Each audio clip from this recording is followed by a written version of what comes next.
Let's see. There we go. We're live. Grrrr. Greetings, humans. Greetings, and welcome back to another fun-filled episode. Bear here, 29-year veteran of... Let me think about it. Let me think about this one for a second. Oh, that's right. The Woods people. That's where bears live. Yes, indeed. Great to have both Amy and Melissa here. The hearts are just flying left and right out here for Bear. Yay! Yay, Bear. Yay, Bear. Well, actually, boo. Boo, Bear. Not too many channels actually start with, I was wrong. That wasn't wrong. Bear was not wrong. It was literally just going on as the show the last time. So let's just jump straight into it, people. Then we'll kind of circle back here for just a second. But I tell you, Bear was out there, the actor strike, yada, yada, yada. Literally as the show was going on, there was the actor strike being resolved. So that's why Bear doesn't check the internet while he's doing a show there, because, it's a little distracting. But he could have seen that. I saw a whole bunch of people come into the show like, oh, wow, they must enjoy the show. No, they're trying to look for, the strike news. And, of course, Bear didn't even realize it there. So, yeah, there you go. Lauds a new deal, valuing it over $1 billion that you people are going to pay for. You people are going to pay for. There you are. So, anyways, that was literally going on as the time that Bear was doing it the last time. It's a new paradigm, people. Very new paradigm. Bear has new paradigms every time he does a show out here. So, anyways, minimum compensation increases. Unprecedented provisions for consent and compensation that will protect members from the threat of AI. Speaking of which, hello, P-Money. Speaking of which, I didn't want to get into it. A little racy here, but I did have... Let me just switch to it real quick. I thought that was kind of interesting. We did this the last time. What was it? Was it... I can't remember if it was OnlyFans or not, but there was another one as well. FanView.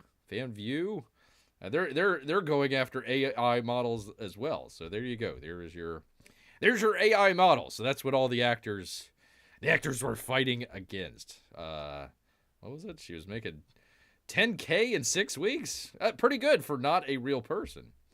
Not a real person at all. But anyways, there you go. AI, I don't think they have to worry too much about. It's not really up for prime time, except for maybe the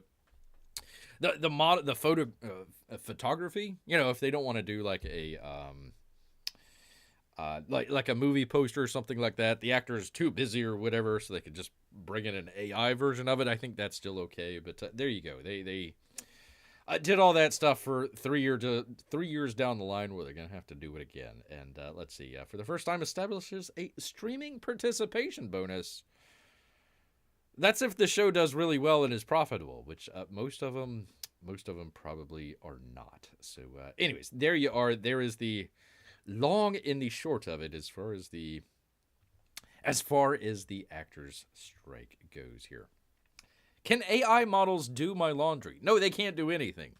Literally, they look pretty. That's about it. According to the eye of the beholder out here. The eye of the beholder. Hello, says P-Money. All he knows. America doesn't celebrate it like Canada does. I'm assuming Memorial Day. But I do want to honor, with the spelling out there, all of our deceased veterans across the world on Remembrance Day. There you go. I think we changed it up many years back. We always said never again to World War I. And then we says, well, maybe we want to try it a second time. So they did it a second time. They said, never again. Never again. What's the quote? You can fight World War III with atomic bombs, and you're going to fight World War IV with sticks and stones. So there you go. Remembrance Day. Remembrance Day. Boo! Boo! Boo! Okay. Well, anyways. Anyways, that would be great if they could do the laundry. That would. You are correct. You are correct. All right, let me get out of this because Very, very briefly, I believe Amy brought this up to Bear the last time. Let me get around it. There we go. I brought it up the last time. Let's just, CyberFrog doing really well. 555, 870. Congratulations. Congratulations on that. But no, I was reminded the last time about, was it MegaCon? I've been MegaCon out there. I don't have any information on that, but I did get in the email there. It's happening, people. If you want to go back to the dungeon, there you go, August 23rd to the 25th. So you get 25% off if you get it in early. What the heck is that? Oh my god. Oh my god. This was okay. So there was the entrance. It looks like everybody was heading into the main hall, and then you've got stuff. There were some rooms like above that level that had kind of smaller, kind of get together rooms, and then the big stuff was downstairs. So there you go, Tampa Bay, 25% off, yada yada yada. You can go check that out. They're doing something called Ruby, which is kind of like a VIP minus, I suppose. I'm not sure. So I was looking for prices, but does it have it? Does it have it? Sorry, people.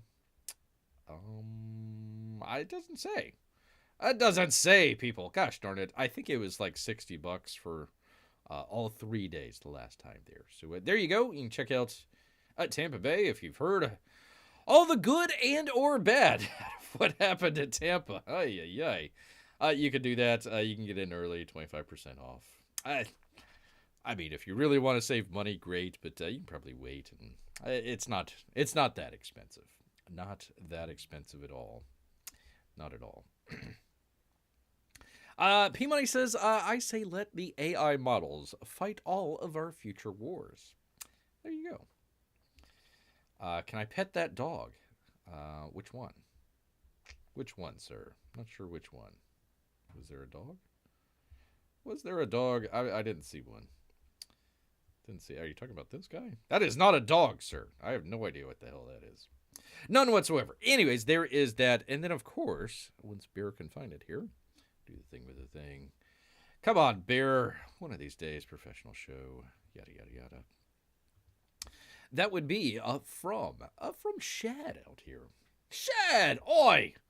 Crikey, he's got so close, people. The fulfillment center has now received everything from the printer. Crikey! There's a lot to ship, especially over here in Australia. And some final things that we added to the order at the last minute. But that's all, and we're done now. Oh, that's all done. Done. What? Hold on. But that's all done. Done now. Two done. They are so done, people. He had to put it in twice. They are done. Wait. We'll be getting a call from the fulfillment center next week, crikey, to make sure everyone is clear on what is needed. And then fulfillment will begin. Yay! The fulfillment would go through each order and add each ordered item and then ship everything out. There you go. Thank you all for your patience and understanding through this very cursed campaign. Oh, the Shadiversity team. What happened to Mike? Mike is not part of the Shadiversity team anymore, I guess. Poor guy. Came in, Mike is always overlooked. Overlooked, the poor guy.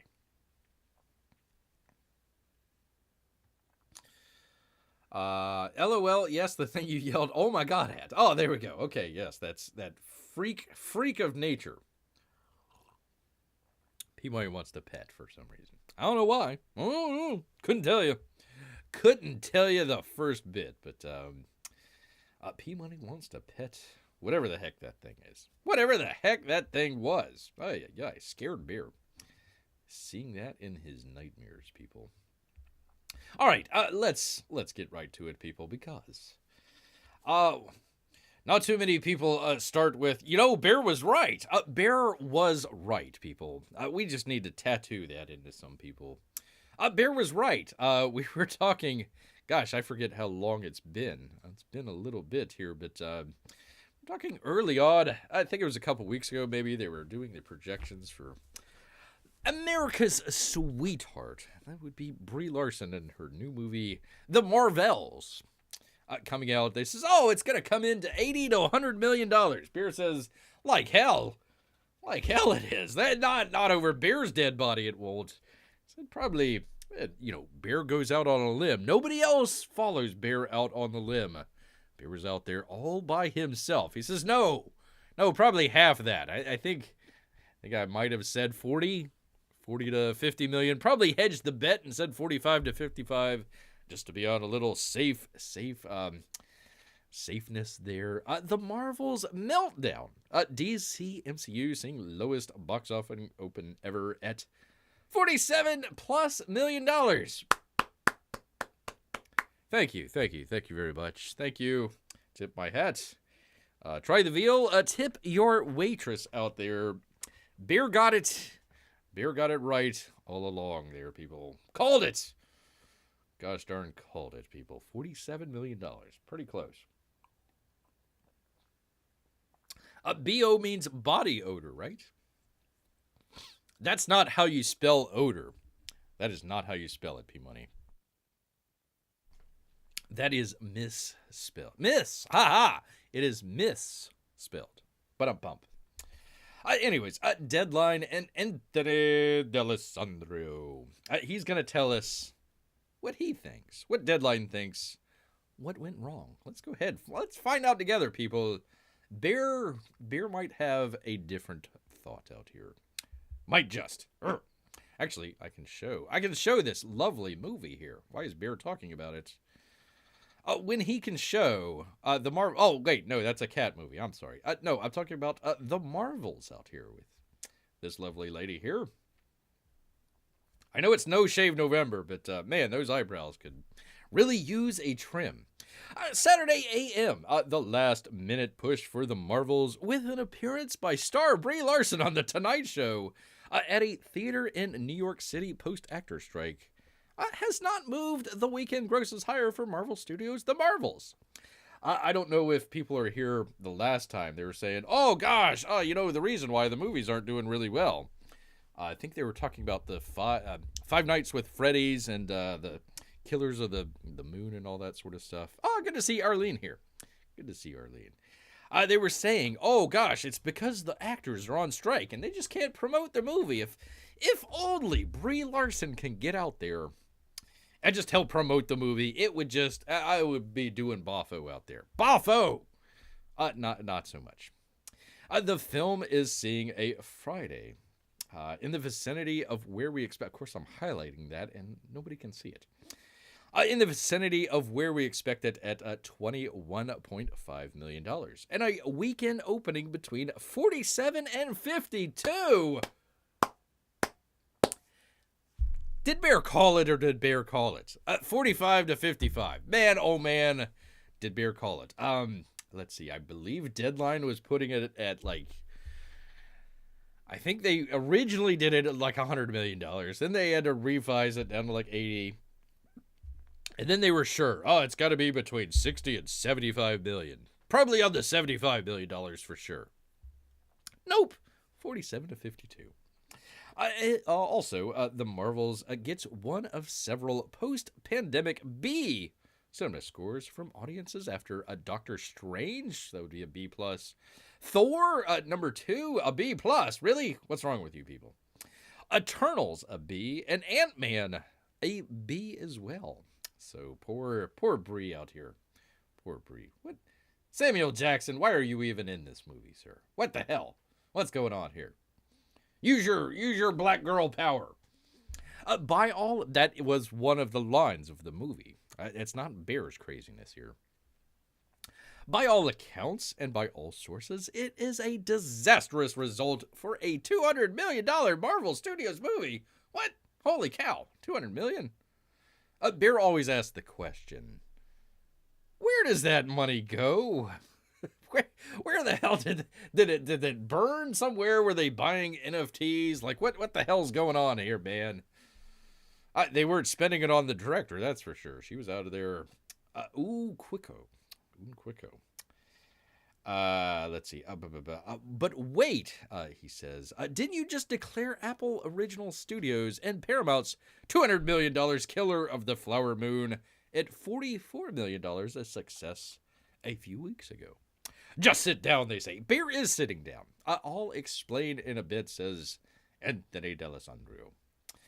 The Marvels misfire is about the rusting of a platinum brand that's in need of some serious, not polishing, rather resurfacing. Wait a second. Hold on now. Hold on just a second here. You're saying that the lovely, the beautiful, America's sweetheart, Brie Larson might need a quote-unquote, a resurfacing? I mean, listen, I know we could talk about, Brie's flat bootay all we want out here, but she's not that unattractive. Crying out loud, people. I tell you what. Months ago, who would have thought that Universal's Blumhouse Five Nights at Freddy, 2 weeks ago in a day-and-date debut on Peacock, would post a higher box office than the Marvels? Well, that's this bear right here. It's interesting to put the two pieces of IP side by side because it says something about Universal and Disney's ability to harness fans around an event. Well, Disney is leaking fans like there's a metaphor there somewhere. Leaking fans like a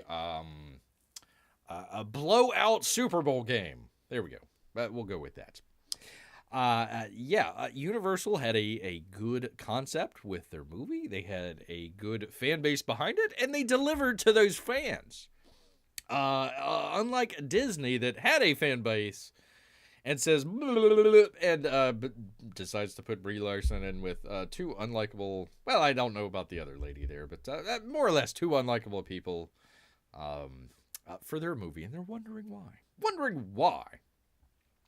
As we mentioned earlier, they go on, there is a maelstrom of reasons why the Marvels didn't work. Brie Larson, the director, it was a terrible movie. The first movie wasn't that great. You guys keep putting out that anybody that has any comments whatsoever about the movie is not only racist, but also a misogynist as well. Beer could go down the list, but there you are. Many will be quick to point to the, quote, superhero fatigue, and that the great comic book movies of the millennium are now seeing their grand demise, just like the big Hollywood musicals of the 1960s. No, they say, no. Marvel diehards are a devoted bunch. And when they know... pardon me, people. Bear just had something to eat. Burping a little bit. Gosh darn it. Wait, says P-Money, are we saying that sexism and racism are not to blame for the low box office? Well, no. All of the lady Marvel fans that are supposedly out there didn't go see the movie that they were supposed to go see. So there you go. That's Bear's assessment. Marvel diehards are a devoted bunch. They go on a deadline. And they know when there's a good movie on deck. And they show up several times. Just a year ago, sequel Wakanda Forever Black Panther scored an A. Was in the Oscar mix? Really? Oh, yeah, that's right. With ultimately 5 noms and a win. Can anybody remember what the Black Panther Wakanda Forever movie won an Oscar for? Anybody out there? Anybody want to take a stab at that? Let's see, and it goes on, and opened to a massive $181 million and legged out to near $500 million stateside and $859 million worldwide, which is actually a failure for Disney. Their own people came out and were saying to places like Deadline and others, it needed to make $1 billion plus to be considered a success. It only made 859. Let me get off of this stinking stuff here. $859 million. So, according to Disney's own estimates, it actually wasn't a great, as they're saying, a good movie out there. Wakanda also had a number of. They pulled ads on other. Gosh, I want to say a Pixar movie, and I think there was something else. I forget if it was... it was the Ant-Man. They actually pulled off, believe it or not, visual effects people on the Ant-Man movie to go finish up on Wakanda, which really showed on the screen. Oh, boy, oh, boy. They did all that, and Deadline is saying, "Oh, okay, Wakanda Forever was a success." Not really, not really. They also say Guardians of the Galaxy #3 was a success as well. Well, didn't do too shabby, is what they say. Well, let's see. Arlene says, alienating a large portion of society surely doesn't contribute to it. I'm sure it does. I'm sure it does. Apime says, I refuse to believe that a movie with America's sweetheart and sweetheart in training. I like that. Bear's going to use that one. And the other one I know nothing about failed. I literally know nothing about the other character. Poor girl. Wasn't she like literally supposed to take over for Brie Larson, and Brie Larson kind of like muscled her way back in, I guess. Anyways, Guardians of the Galaxy, $118 million opening, $359 million domestic, and $845 worldwide out there. I'm sure they were expecting it to do better. Anyways, they're trying to put on the stink here and say, oh no, it was great, we loved it, oh yay. Excellent superhero movies sell. Forget superhero movies for a second. Excellent movies sell most of the time. Most of the time, word of mouth will get out and say, hey, James down the road there, at work said so-and-so was really good, so we can go check it out. So, no, just making really good films. That would be kind of the difference. And there was literally no pulse on Marvels going back to San Diego Comic-Con. Despite the actor strike, there wasn't a banner, billboard, or emblazed logo plastic bag in the city. Would that have made a difference? I mean, honestly, let's look at this honestly here. Would a big marketing push at San Diego Comic-Con have moved the needle? Okay, let's say that what they're saying is actually legit. How much money would a pretty decent ad push at San Diego Comic-Con have made for the Marvels that they didn't make? 5 million? 10 million?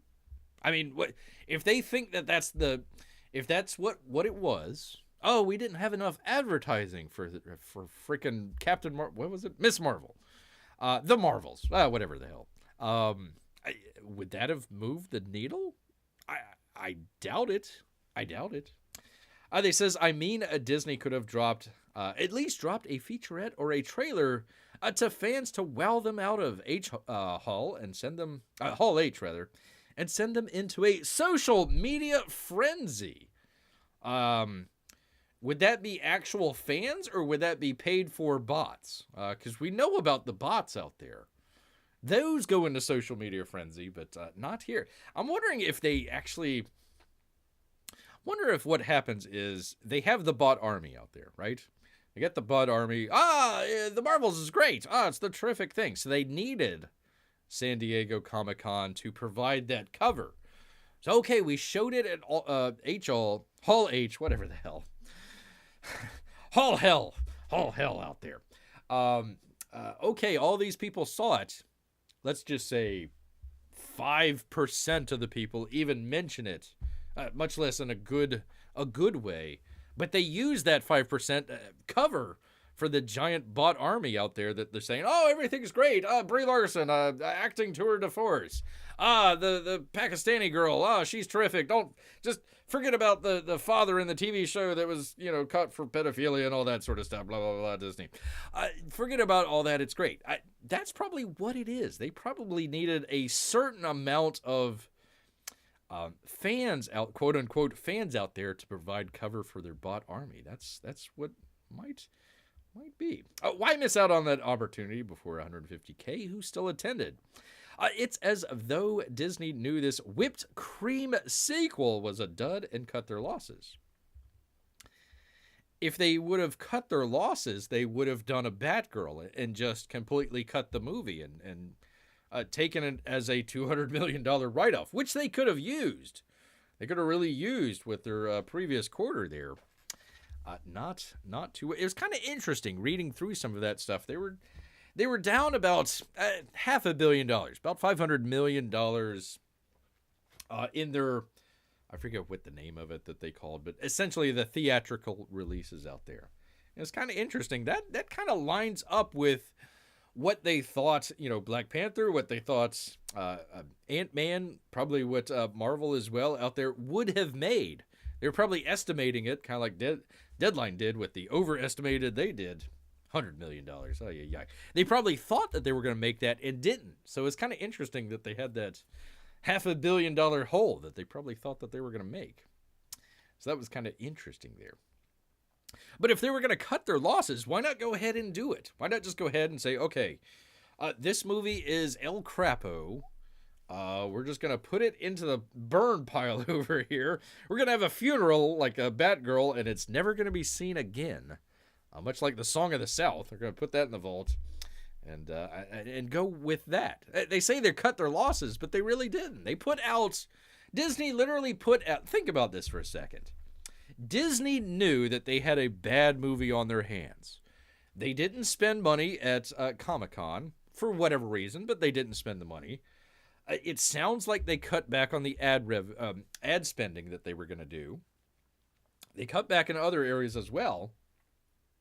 But they still put out the movie. They still put out the movie thinking that their quote-unquote diehard fans out there are essentially an ATM machine. That, we're just going to put this out there and it's just going to print money. Well, no, you've got to put out something at least with a little bit of heart and people like it and enjoy it and, like the lead actresses involved. That might help just a little bit. Just a tiny little bit. I'm a shill for money, says P Money, of course. I'll watch anything for the right price. Your check is in the mail, P Money. Check is in the mail. No, the Marvels Meltdown isn't about superhero fatigue. I could have told you that. It's about Disney's overexposure of the Marvel Cinematic Universe brand on Disney+. Oh, you mean it's not about really bad movies. Oh, okay. And those moth holes are beginning to show. Keeping what's meant for cinema in cinemas and keeping what's meant for in-homes. Check this out, people. In the home. Meaning this whole crossover streaming into film master plan isn't working, nor is it really connected in a jaw-dropping way. I think that basically was kind of ad hoc to begin with because they couldn't... for example, Black Widow. They couldn't show that in... Well, they could. They could have. But they didn't really show it in the theaters. It might have showed up in a couple theaters, but they dumped it onto Disney+. That probably wasn't the plan. They just says, okay, well, we got a streaming service. Nobody's going to the theaters. Everybody's stuck in the house. Let's just put it on the streaming service. And it did whatever numbers it did. And they says, okay, well, we don't got to split, whenever we put out the movie, we don't have to split the cost with the theaters out there. That's what they do. They split the cost between the two.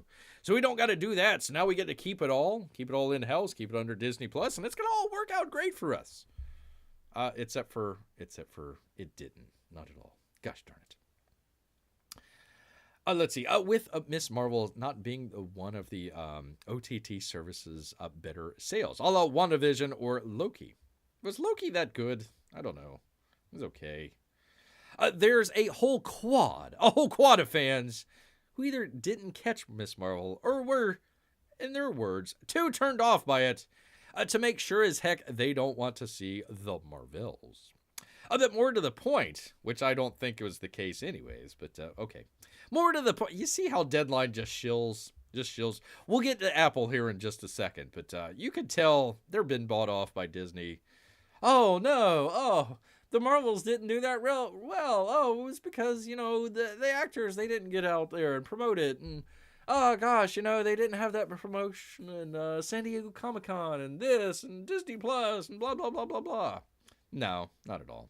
More to the point, Marvel Studios, the Marvel with its crossover streaming series, blah, blah, blah, looks like it was built to be seen in homes, not to get the audiences off of the couch.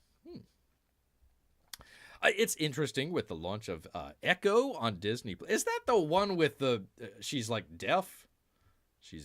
Isn't that the one? It's like an Indian, Native American person out there that's like, I don't know if that's her superhero ability, but I think she's a superhero that is also deaf, which like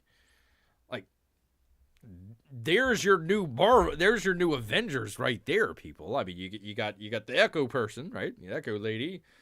You got Daredevil out there. He can't hear either. Or no, excuse me, he can't see. He can hear just fine. Let's see. You got Professor X. He's in the wheelchair. So like you can have like the whole Crypt Force 5 or something like that. You know, all the cripples in the Marvel universe. You know, we need somebody that can't speak. Is there a character out there that can't speak? We need the whole monkey thing there, where it's like, you know, no see, no hear, no speak. Okay, so we got Crypt Force 5. We've got Echo. We've got Daredevil. We've got Professor X in the wheelchair. We've got our unnamed mute person. We need a fifth one out there. I don't think Echo has superpowers. Oh, well, my bad. My son is deaf, says Arlene, and thinks the idea of a deaf superhero is stupid. There you go, Arlene. There you go. Bear's just making a lark out here as far as crippled superheroes, but still, that could be your new Avengers right there, people. You're welcome, Bob. One of the Bobs out there. Which one is it? Bob Iger. You're welcome, Bob Iger. There's your $1 million idea from Bear. Just wants his 10% in salmon. 10% for the big bear out here.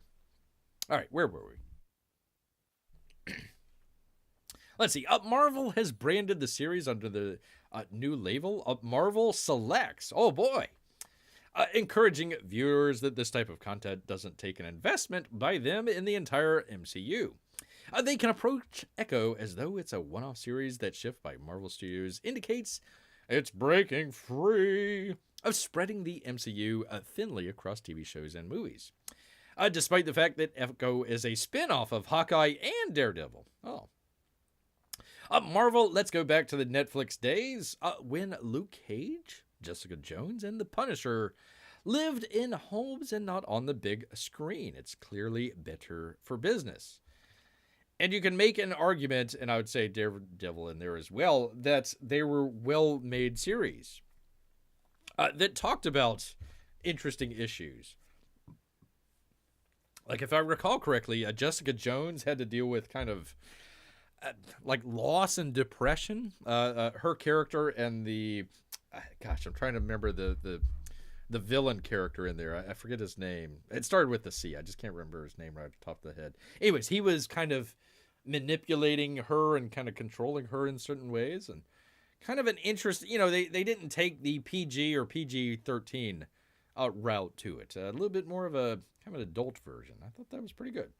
Not necessarily, it's just Netflix and that was it. No, they had an idea of what they were planning on doing. Every time Echo comes on the screen, I just want to say, Echo, Echo, Echo. You know, try the veal, tip or waitress. The Spread the Marvel Thick on Disney Plus was first suggested by CEO Bob Iger and then later carried out by Bob Chapek.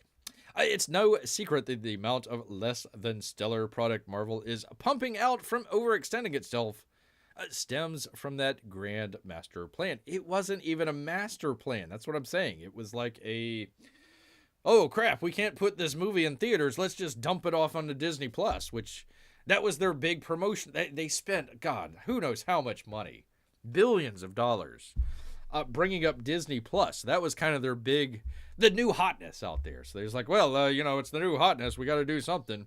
Quick, throw Black Widow on there. So that's what, there was no grand master plan at all. They probably had a master plan for a couple TV shows, and that was it. And that would kind of intersect back and forth, kind of like WandaVision did, and it would have been fine.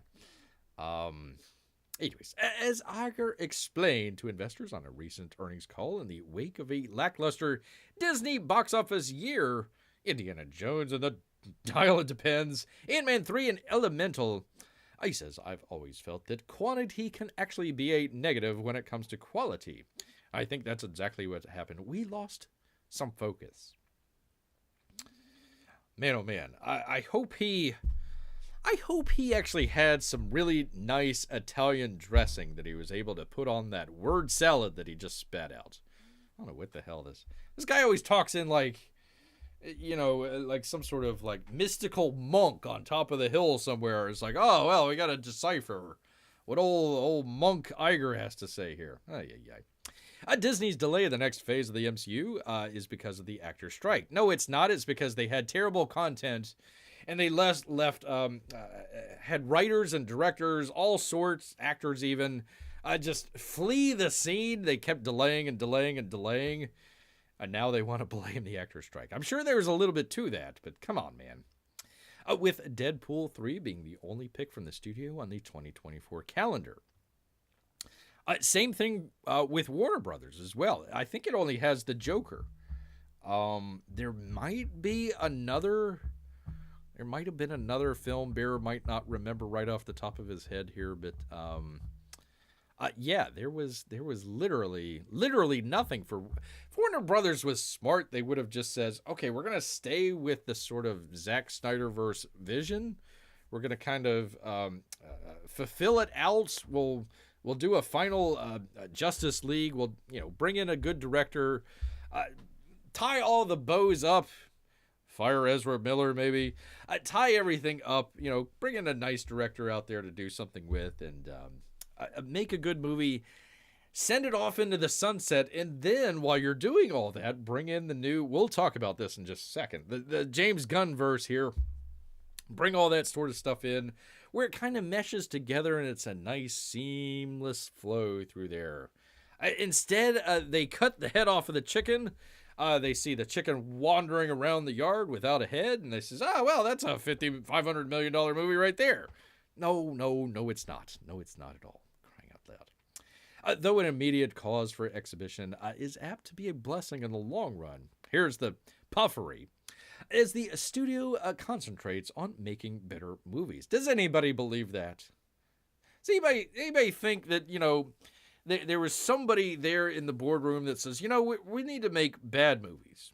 We really need to make some bad movies. And they got rid of that person. And they hired somebody that says, we need to make better movies. You think that's how that happened? No, of course not. They think that they're making the greatest movies of all time. And they're scratching their heads of like, okay, why isn't this working? Why doesn't people want to go see America's sweetheart Brie Larson?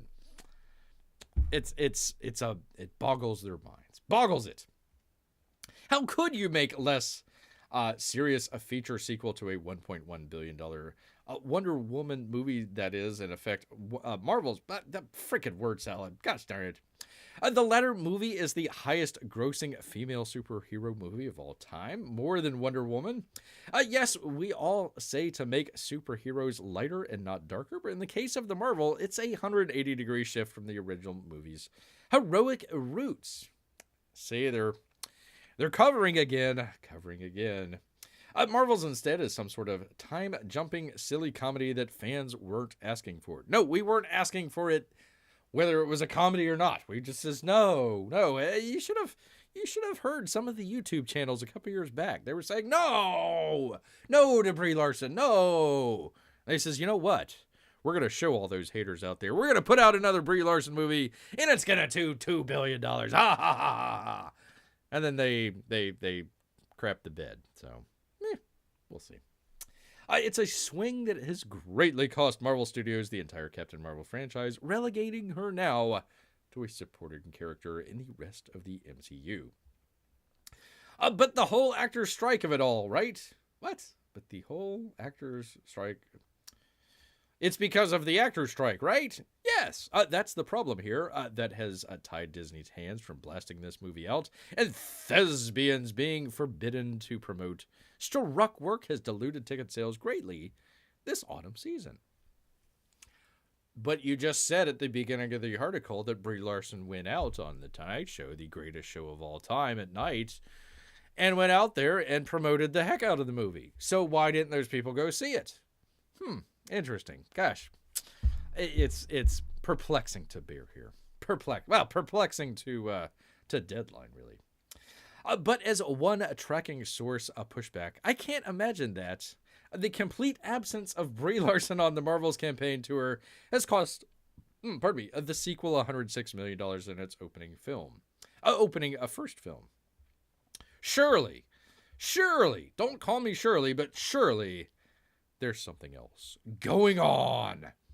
One studio insider has argued to Deadline that the Marvels drop here is attributed to the pick not being part of the sandwich between Avengers Infinity War and Avengers Endgame. Huh?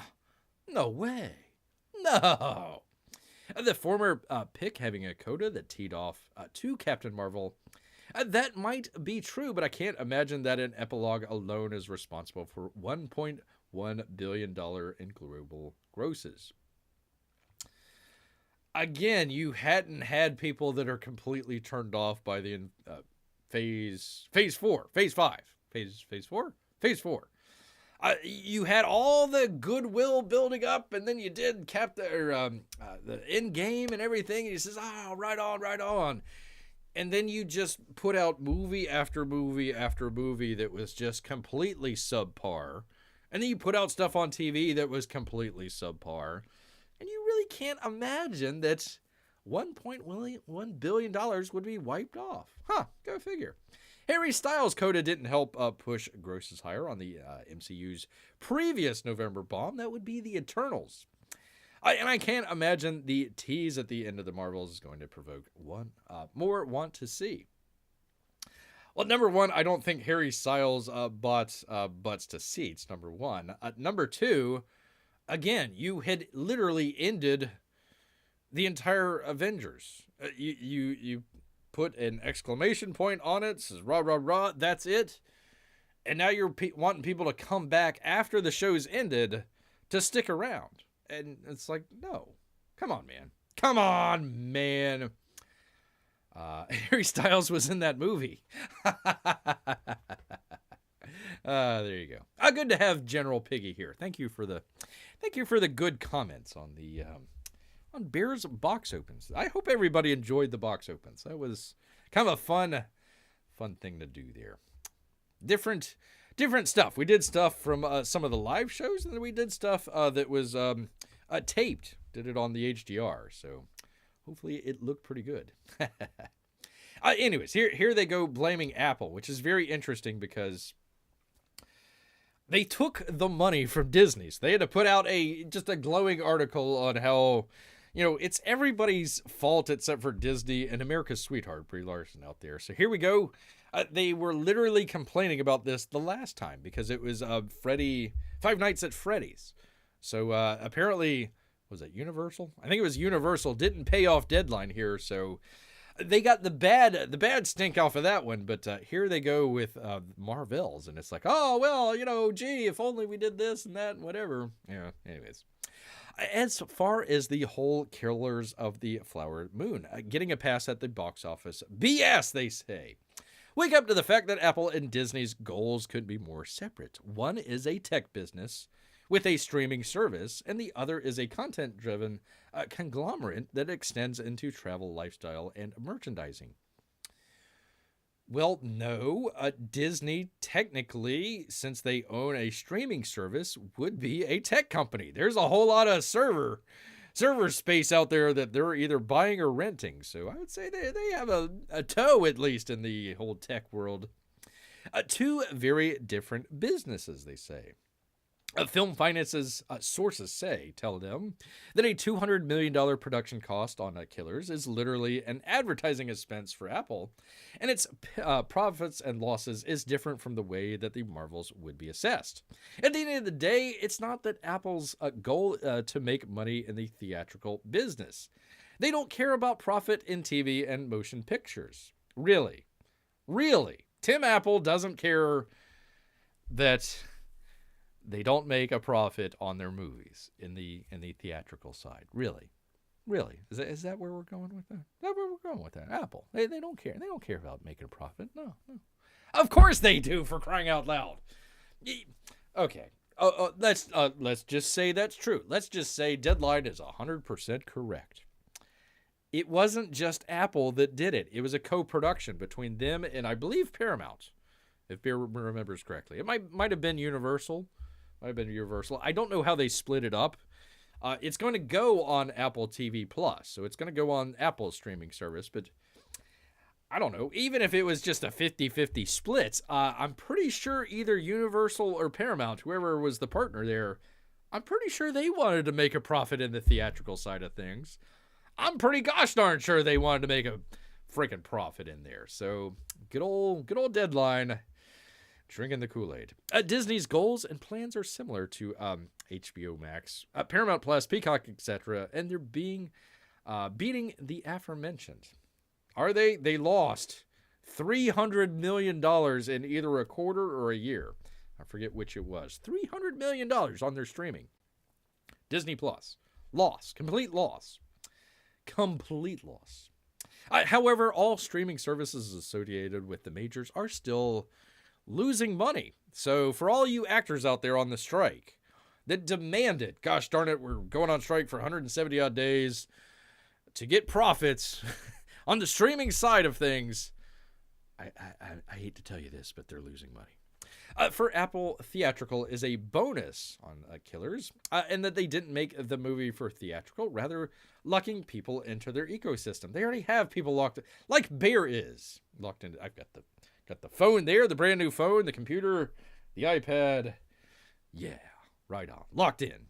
This compared to the fact that Disney's institutional shareholders demand short-term profitability over the service and content. Tell that to Putz out there.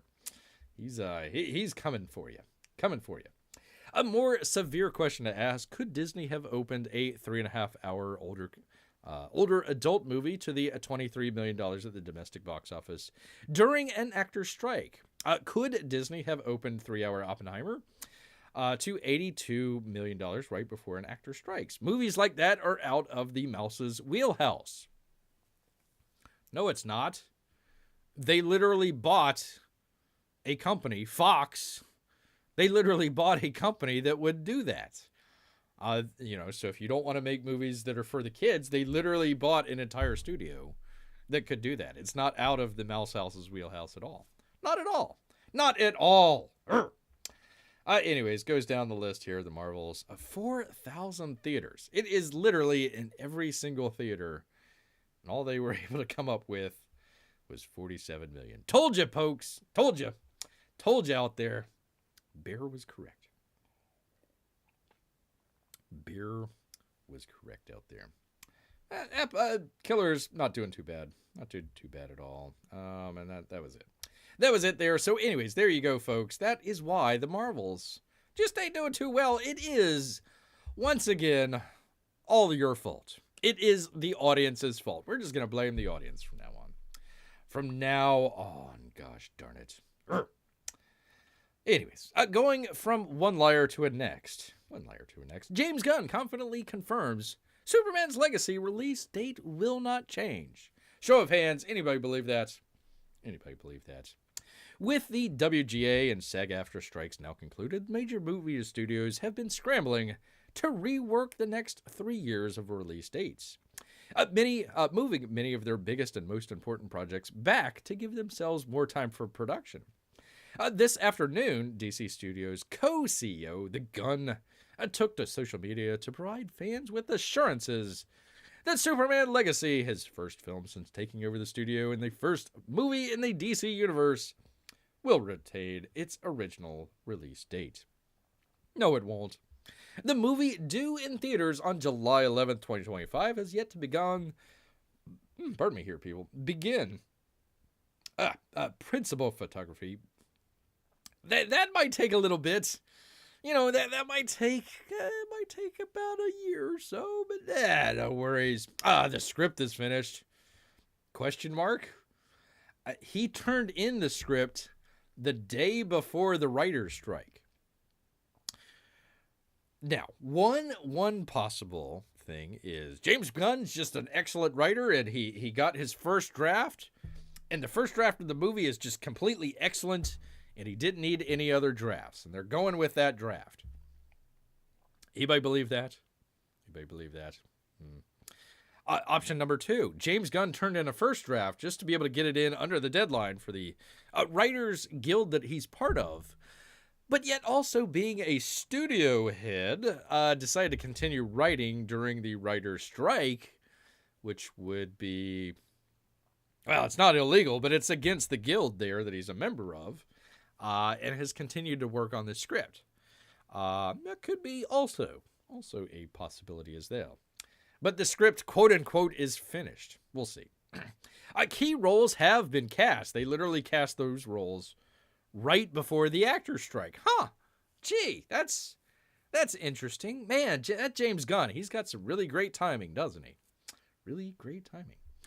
And according to Gunn, the design work that was done during the last few months of downtime has been impressive. I'm sure it has.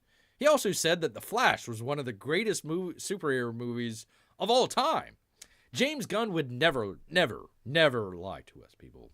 Never lie to us. A Superman Legacy stars David Corn Sweat as the title character, with old Horseface as Lois Lane. Reports emerged soon after the strike wrapped up, suggesting that the movie is likely to start production in the spring of 24, giving it about a year and a half from its first day of filming until its theatrical release. Which, to you or me, to the layperson, sounds like, oh, wow, that's plenty of time. No, it'd probably take about, on a big movie like that, I don't know if there's a lot of locations. So if they're going around the world, that's one thing. If they're just doing it kind of, let's just say they're trying to recreate, Metropolis with New York City. So they just do a lot of New York stuff. It could be a little bit shorter, but usually a big movie on this, 4 to 6 months. It's not unreasonable to have that 4 to 6 months. Depending on how far it is, and one of the things Gunn says is he doesn't want to put stuff out without it being ready to go, you might have some additional reshoots. It doesn't have to be extensive. It's just, you might have another month of reshoots. So push it out to 7 months. So you're thinking, oh, okay, well that's still got plenty of time. Well, still, you've got your visual effects to do. And then you've got your sound design as well. You might have to come in with ADR and re-record some of the actors there as well. And then you got promotion on top of that. So that is a really, really, really tight, very tight deadline there. That's roughly in line with Guardians of the Galaxy 3, which started production in 21 and was released in April of this year. Yeah, except for he was working on that script for quite a while. And literally they had the production side of Disney stuff ready to go. So he came back. Why was he fired from Disney? I forget about that. Anyways, went over to Warner Brothers, came back. Well, Disney was already prepped and ready to go. So as soon as he landed back on their set, they were ready to go with the shoot. I doubt that's the case this time. Gunn previously said on Threads that Creature Commandos, the animated series that serves as the DCU first project overall, is still on track for a 2024 release date. Except for the animators that are doing the series has said that it's being pushed back to sometime in 2024. We don't know when, but it's being pushed back. So there you are. Mr. Truth Teller himself, James Gunn, confirming that Superman Legacy, it won't change, people. It won't change at all. Won't change at all. Oh, Arlene's got to go. Arlene, you, madam, please have a blessed night, and I hope you have a great weekend and a great week coming up here. It's great to have you here. Great to have her here. Always good to see Arlene.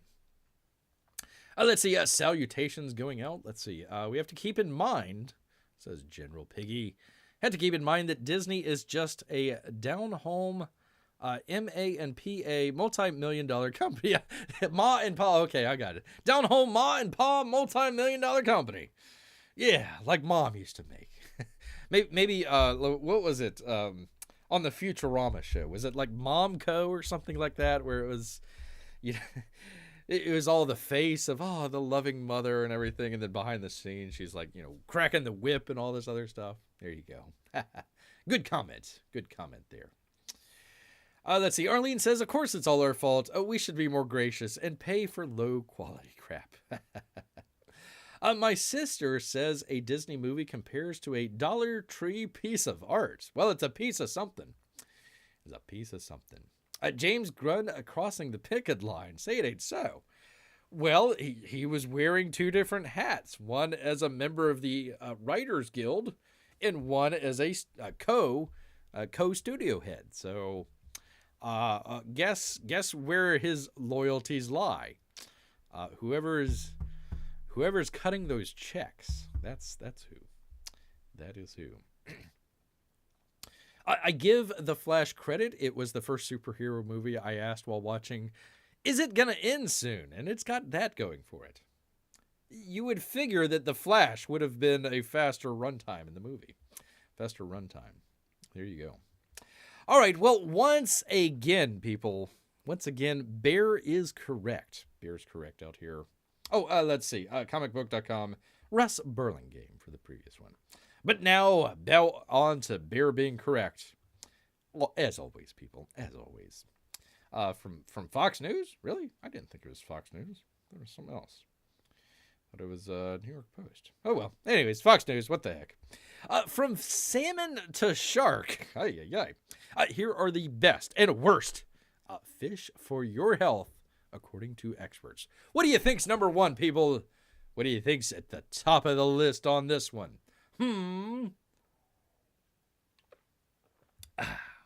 Much like a fish, Bear is getting some water here.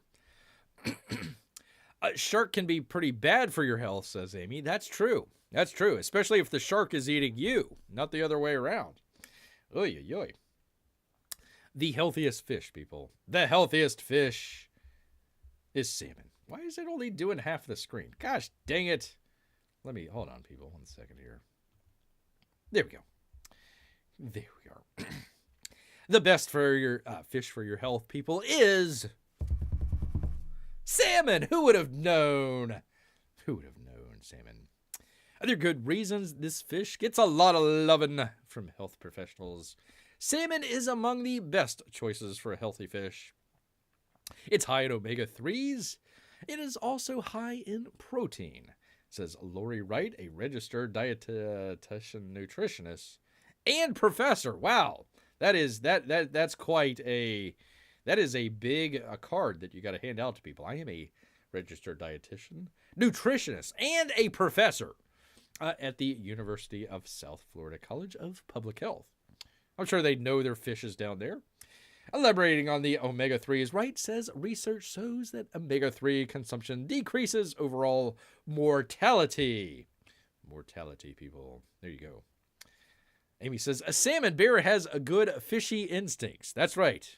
Right from Mother Nature. Right from Mother Nature. Worst, probably pufferfish. Always gets stuck in the throat, doesn't it? Always gets stuck in the throat. In addition to cardiovascular benefits, omega-3s have anti-inflammatory properties, making them beneficial for those suffering from arthritis. For all those reasons and more, it's probably a good idea to add omega-3 rich foods to your diet, whether through seafood sources discussed herein, classy Fox, or via walnuts, flax seeds, and Brussels sprouts. The freaking devil's vegetable. Ugh, yuck. Talk with your own healthcare professional. Do not take health advice from a bear.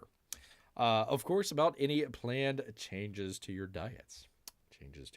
Who would have known oysters as well? Oysters, like salmon and sardines, are high in omega-3. There you go. One warning, though, never consume raw seafood. Well, unless you're eating sushi, I guess. I don't know. No, you can... Listen, people, you can eat raw oysters. It's fine. You just got to know where they came from, and you got to make sure that they have been maintained on ice for quite a while. So as long as you're doing that, you'll be okay. You'll be all right. Make sure you get the farm raised ones where they're not like right there on the bottom. They got them lifted up off of the seafloor there, so they don't get a lot of the grime and grit that's down there on the bottom. But yeah, you can do oysters just fine. Beer likes to just throw them on the grill. Throw them on the grill, let them pop open. Blah, blah, blah, blah, blah. Ah, so delicious. So delicious. And sardines as well. So get your sardine can out there. Oysters aren't fish, says Amy. That's true. I should have thought of that. That is true. That is true. Halibut as well. Red snapper. Worst fish is sole or sole. I guess if you out there fishing and you come up with the boot, you don't want to eat the sole. Don't want to eat the sole. Farm tilapia. Why would you eat tilapia at all? Ugh, gross. I mean, you could do okay with tilapia, but there are better. Look, there's shark. There you go. Shark is very high in mercury. Mercury, people. Tuna. No, not tuna. Oh, Bear loves his tuna. You just get your sushi grade tuna and you'll be okay, people. You'll be okay. Oh, Bear's tuna. I can eat it raw, literally. Just do a little sear on there and blah, blah, blah, blah, blah, blah. Ah, delicious. Delicious stuff. Throw a can of sardines on the grill. It'll pop open eventually, says Amy. You heard it here from Bear. He prefers his seafood on the barbecue rather than raw like most bears. Well, if you got access, to a neighbor's grill, I mean, why not? It's a little hard with bears. The claws just aren't what they used to be anymore. You throw them on the grill, they'll pop open. They literally cook right in their own, they boil in their own little sauce there. Oh, it's delicious. Bear's just literally drooling thinking about it. Drooling thinking about it. Yes, indeed. It is part of his superpower. He's not blind or deaf or in a wheelchair, anything like that, but his love of barbecue comes with the English language. And being in the South. All right, people. Bear knows his audience. Well. Not only food, but people, it's time.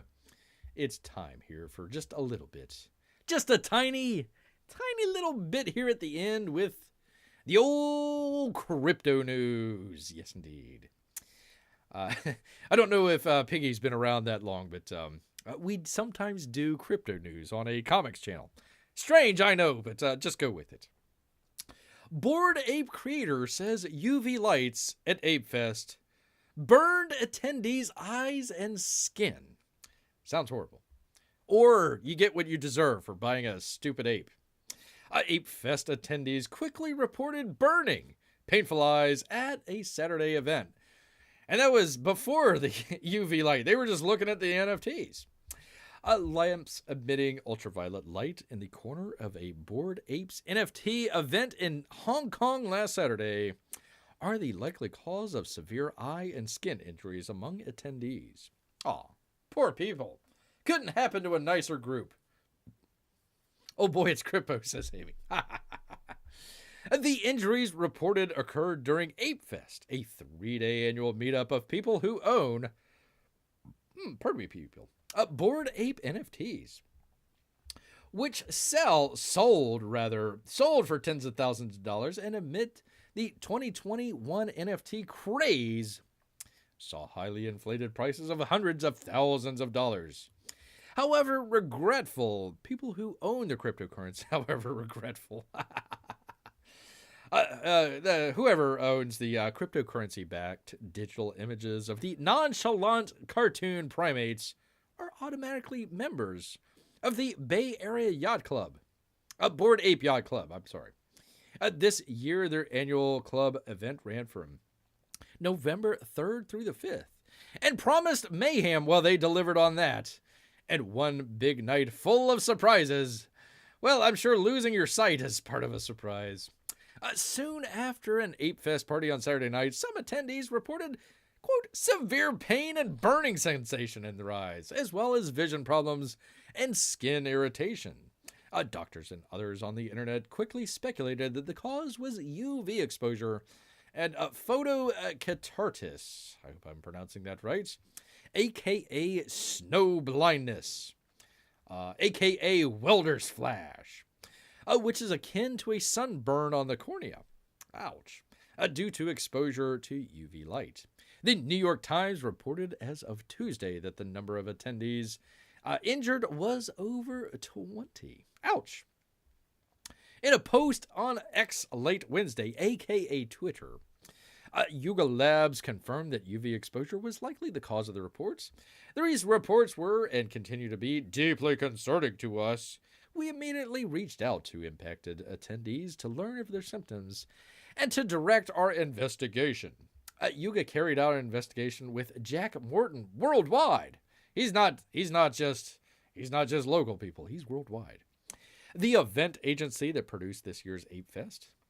Wait, hold on just a second. The investigation was with the event agency that produced the fest that had the lights to begin with? Okay. All right. It's like the criminals looking into their own crime. Together, they determined that UVA emitting lights installed in one corner of the event was likely the cause of the reported issue related to attendees' eyes and skin. Whether photocatarsis can be extremely painful and lead to altered vision, the condition typically resolves itself in hours to days. Long-term eye exposure to UV light can add up to later harm, though much like it can for skin exposure, for eyes, long-term UV exposure can increase the risk of cancers, cataracts, macular degeneration, and fat deposits, the worst of all of them, on the whites of the eyes. This year's Ape Fest is far from the only event that attendees have been exposed to eye-damaging UV light in 2015. 4 children in Turkey were exposed watching the same... Wait, this is other stuff. Blah, blah, blah. That doesn't have anything to do with it. Yuga encouraged any attendees to seek medical attention and directly contact the company. We are saddened that this incident has detracted from the experience of Ape Fest attendees. Oh, the excitement. Along with Jack Morton, we're committed to supporting the recovery of anyone affected, the firm wrote. Yes, indeed. Could you buy back the stupid ape at the price that you paid for it instead of the price that it's worth now? Could you do that to help out those people? No? All right, whatever. Whatevs, man. It's all right. It's just a smiling ape that's bored. Even if you lose everything, you still get to go to the events that they have. You would have memories the entire time. You couldn't photograph anything, and you'd probably be blind after the event, but you would have the memories and the searing pain. Well, mostly the searing pain, but there you are. There is your crypto news of the day. Yes, indeed. Yes, indeed. So can we now say NFTs are bad for your eyesight? Thank you, P Money. Thank you, sir. How bright were the UV lamps? I don't know, bright enough to cause attendees to burn their eyes and skin. So probably pretty bright. Better question is, why would you have UV lights blasting at an event with a large number of people? You're not trying to do a suntan or anything. You're not in the tanning beds. I don't know. Why would you listen? This is the thing. Okay, these people are the brilliant people out there that are just going to take us away from, all the crazy economics that we have these days and into utopia, people. Into utopia. But they can't host an event without burning eyes and skin out. Eyes and skin. Just minor details like that. Little tiny details like, hey, we're going to have a decentralized blockchain on a centralized server. Makes complete sense. We're going to make this completely impervious to any government, except for if, let's say, you lose your internet, or if you lose electricity, or if somebody comes along in the next couple of years and breaks the cryptography in there. Other than that, it's a great investment. Terrific investment. Terrific. Don't take financial advice from a bear, people. That would be terrible.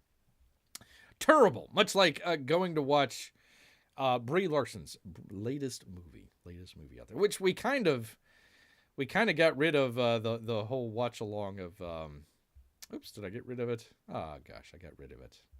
I got rid of the whole what was it called? The something with chemistry? I forget the name of it. The Brie Larson show on HBO. It got bear struck from from watching the show, so it's like, all right, enough of that. We can get rid of that. Get rid of all of that. Yes, indeed. All right, people. All right, let's see. Did I have anything else? I did that. I did that. I did that. I did. Oh, hold on. I got an email. Let's see. Is this important? FSU beat Miami. Well, congratulations. Congratulations, if anybody's interested. Bears got the Hurricanes at Tampa Bay that he's got to go check out here in just a minute. So, anyways, wanted to thank everybody that showed up here. All the Lesters, do appreciate that. Melissa as well. Amy, of course. Arlene, it was great to see Arlene. P-Money, did pretty good. Always the stalwart here, always showing up. And of course, General Piggy as well. We do appreciate that. Yes, indeed. And of course, all of our Russian bots and lurkers. Make sure you hit that thumbs up button. Hell, just hit the little heart or whatever thing in there in the chat. Bear would appreciate it very much. Do go check out, if you haven't checked out, some of the box opens. Had a good time with that.